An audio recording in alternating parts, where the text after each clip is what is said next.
Happy New Year, welcome back to the workshop here at Weapons Grade Guitars. And a brilliant new year it is because I've already got my first job in and it is a headstock repair on this. Look at the colour of that. Isn't that lovely? It's like a pearlescent metallic thing. It's by a brand called Kaya. And it's obviously a lovely acoustic guitar, very flamboyant, very cool. But the problem is, the headstock broke off.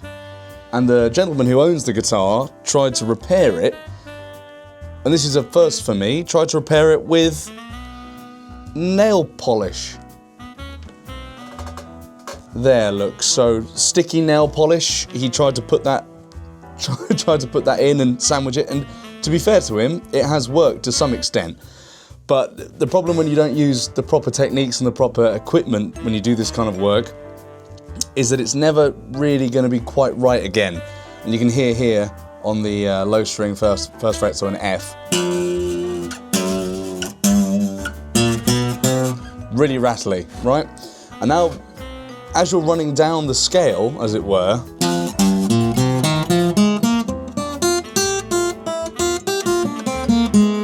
here it kind of cleans up on the treble strings there. My guess is that this has been put on with a bit of a twist. So the kind of headstock's kind of been glued back into place, but it's at a slight kilt.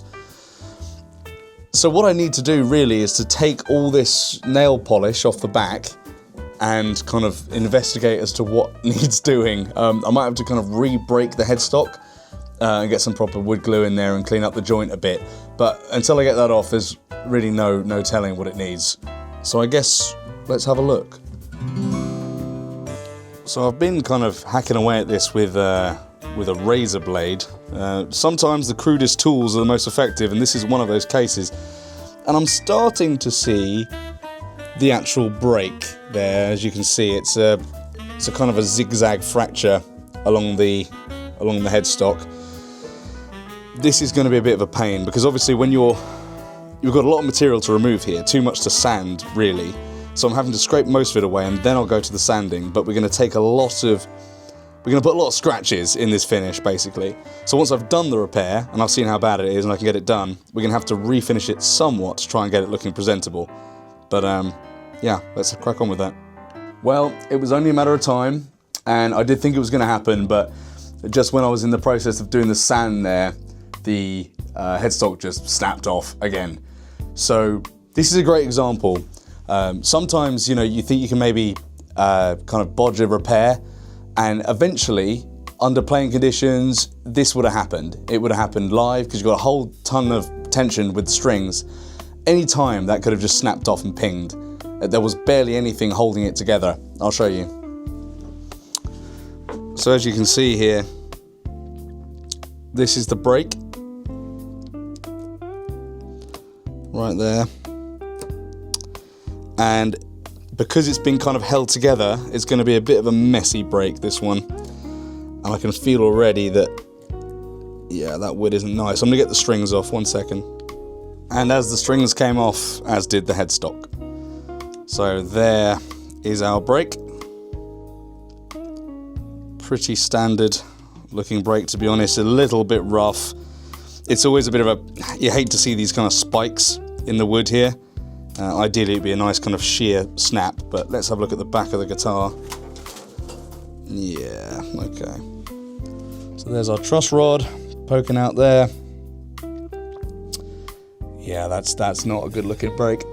That definitely needed some proper repair. This did. The strings at the end there, I had slackened them off anyway, but they were the only thing that was actually holding the headstock to the neck. There was no joining angle here, no compound, nothing.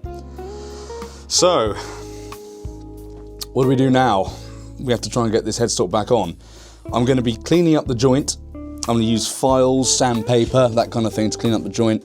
And then I'm going to be using Titebond 3, and I'm going to put some jerry-rig, some kind of clamp that's going to hold it all together. So let's go on with that. The most important thing when you're doing a kind of repair like this is that you have to make sure the wood is prepared for what you're going to be doing to it. So usually when you have a headstock break or something like that, if you're lucky, the wood can be very flat and it can be a nice sheer break.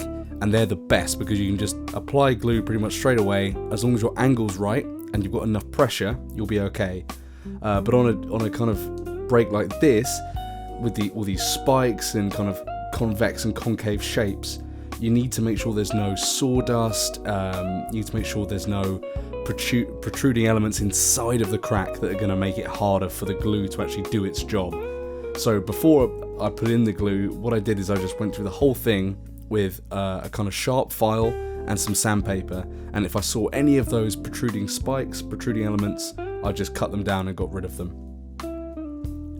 At this stage, what I'm doing is, just with a bit of wire here, again, sometimes the crudest tools are the most effective, I'm just poking in Titebond 3 into all these little elements. There's tons of relief in this brake, so I'm trying to get in there as deep as possible, and the areas that I can't get into, I'm going to be able to get into with the other side of it, as it were, with the headstock itself. So now I'm just going to do the same thing on the other side of the brake. So making sure I get a load of glue on these kind of protruding regions, so when they go into the joint and we get that pressure on, the glue's got tons of wood to hold on to. It's not going to be barred by anything, and it's going to make sure that the headstock gets reaffixed at the right angle. Like I said before, this was kind of put on at a kilt, so the last thing we want is that happening again. So what I'm doing now is just going to make sure that every bit of surface possible is going to be in contact with glue, in contact with prepared wood, and it's going to make a really, really strong joint. So now what I'm going to do is actually put the headstock back where it needs to be, and this is going to take quite a lot of force because, like I said, there's all these interlocking kind of spikes and things like that. So I'm giving it a bit of weight behind me. I'm making sure that it's on the right line, it's on the right angle, and I'm just seating it in there. And as you can see, I'm looking for that squeeze out coming out the top of that joint. That's a good sign. It means that we're getting full contact and it's starting to push the excess glue up, which is just what we're after. So this is another great tip if you're going to try something like this yourself. Wipe away the excess glue when it's still wet. It'll save you a lot of stress in the morning when you've got to sand off all this dry glue. And I find as well, in my experience, it makes the it protects the finish a little bit more. If you're trying to preserve stuff, the last thing you want to be doing is loads of excess sanding. So I'm pushing it back a bit deeper here, and you can see it just squeeze out at the bottom there. That's what I wanted to see. That means we're going to get some push out at the nut. So I'm just going to wipe that away again while it's wet, so I don't have to get the file in there as much when I'm going to put the nut back in, and then we can just let this thing dry overnight and not have to worry too much about loads of sanding in the morning. So your forearms will thank you for that bit of advice, I promise. So this is how we're ending up with this guitar at the end of the day. So what we have is the repair is now properly seated. I cleaned up the joint with some files and sandpaper and got the glue in. I put ample on both sides. The harder to reach points on the interior I put on the exterior, so it's now definitely all impregnated in the joint. I've got these two supporting ropes that are just pulling the headstock down. These are attached to the end of the bench, so they're just putting tension on the headstock, pulling it towards the body, which is what we want. And I have one clamp just to push the top of the joint back into place. I'm going to leave this overnight now, and hopefully in the morning it's just going to be a bunch of cleanup, which I love. I love sanding. It's my favourite thing in the world. I love sanding loads of deep scratches out and then polishing them. That's what I love doing. So I'll see you then. Well, good morning. That was quick for you, not so quick for me, but I've got back to the workshop and the guitar is, thankfully, still where I left it, which is always a good start. As we can see, she's there. Now the wet glue is very dry. I'm going to now take off this kind of weird rig that I've done to pull the headstock into place, and then I'm going to start cleaning up the neck joint with some wet dry sandpaper, some really kind of fine sandpaper. And the idea there is I just want to figure out where the actual crack is and what I need to fill. So let's get on with that. Right, so that was a long laborious process of getting that nail polish off. It took ages, but basically I started with 800 grit sandpaper and went all the way up to 2500 to get rid of those little scratches. So basically just kind of preparing this neck for a polish to get it back up to gloss once I've had a look at what the damage is of this joint. And the good news is that the joint held brilliantly. It's a great joint, the neck feels incredibly strong, and the actual headstock is now sitting straight and flush as it should be. The bad news is, well, it's not necessarily bad news, but it's quite an obvious join here. So some of the finish is chipped out, and obviously when you're sanding around these things, you tend to get a bit more chip out as well. We didn't burn through anything. The neck is really nice and smooth now. You can't really feel this, but what I'm going to do is, you know, with the nature of these things is all these repairs are pretty much never going to be invisible. You can get them close to being invisible, but never completely invisible. So my plan is now to kind of mask it as best I can. I'm going to put some blue paint on top, and then after that I'm going to just give it a layer of lacquer over the top of that, buff it out, polish it up, and that should be a great job done. Here we go, hands of a surgeon now, steady as anything as I apply this blue paint over the crack. Like I said before, we're not trying to make it invisible. You know, if you're looking for it, you're always going to see things like this. But trying to keep it in place with the guitar. You know, no one wants to see bare wood through their finish. So I'm just giving it a little touch of blue paint just to kind of seat it in the aesthetic of the instrument. And I think that should be good.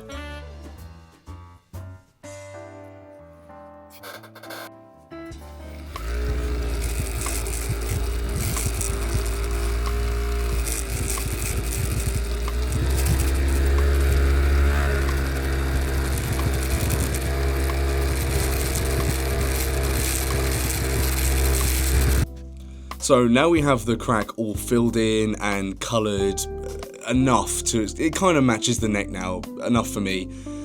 What the next stage is just going to put some light coats of lacquer over the top, and the reason for this is so I can just kind of blend it in and make the repair even less visible, and so you can't feel it as much with your hands. This will be like 2 or 3 really light passes, and then just going to give it a bit of time to dry and cure, sand it up, buff it up, and the repair should be complete. As we're doing such light coats here, I'm pretty confident just doing this at the desk, kind of in situ with the guitar. Saves me getting into the spray booth and setting up the air compressor and everything. It really doesn't need much because I've kind of filled it and got it to a place where I'm happy. So just kind of touching it up, and I'll blend this in, and it hopefully will be really smooth to the touch and almost imperceptible. So it's the following day now, and you can see that we've got the lacquer over the repair and just a little bit down the neck as well. This is good. It's kind of done exactly what I wanted it to. So what I'm going to do is kind of level sand this off again. Really high grits now. It's going to be 3000 or so. And then I'm going to buff it all up from the base of the neck all the way to the top. And hopefully we can have a pretty close to invisible repair. So let's get on with it. So after sanding and polishing for another 20-30 minutes, I couldn't be happier with how this has come out. From where we started to now, it's just a successful repair in every way. I'll show you. As you can see, we've got kind of a seamless sheen that we want to see on the neck. And the repair, you can see the crack line there, but it's ever so imperceptible. And when you run your hand along it, it's smooth as anything. And it's very strong. So now, all we have to do is get the strings back on this, give it a setup, and it'll be ready to return to the customer. And just like that, she's back up and ready to go. Now, the suspicion I had at the start of this repair was that the reason it was buzzing so much in the kind of first position was due to how the headstock had been reaffixed to the guitar. And I kind of realised now I didn't really elaborate on why that is.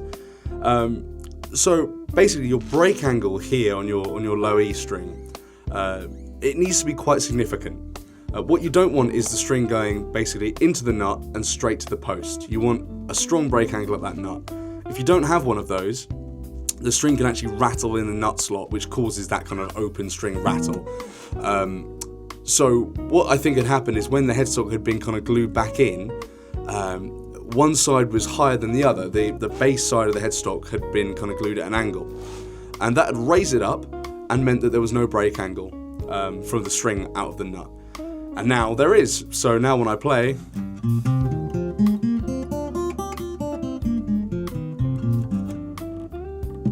we've got no rattle.